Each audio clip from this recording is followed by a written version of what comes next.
Dada Ika, karibu sana. Leo tunazungumzia kwa nini biashara nyingi za familia, yani family business Tanzania hazifanyi vizuri kama ambavyo Wahindi, Waarabu, Wazungu na wengine wa Afrika labda katika mataifa mengine.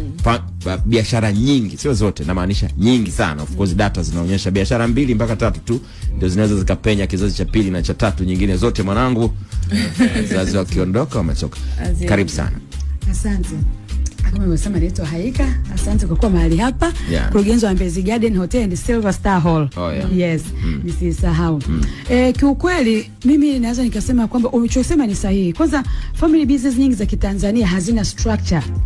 Na kwa sababu hazina structure, yani kwamba huyu ndio kiongozi and then hawa. Kwa hiyo ile kosa structure, unakuta yule alikuwa anaishi kama ni baba, yani yeye ndio alikuwa ana mikopo yote anaijua, marejesho yote ndio anaijua yeye, vendors wote anawajua yeye, deals partnership na watu wa nje anazijua yeye. Yani kila kitu alikuwa anazijua mtu mmoja. Hata mke wake hajui chochote.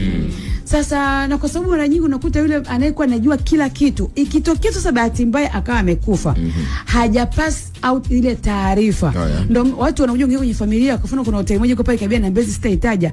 Yani wana mgogoro kwa mahakamani, lakini property yenyewe ina madeni kushoto kulia, left and right and center. Lakini bado yule afukumbuka pia kukosa structure. Sasa unakuta mtu mwingine ana wake wengi, kwa hiyo ana watoto kila mahali.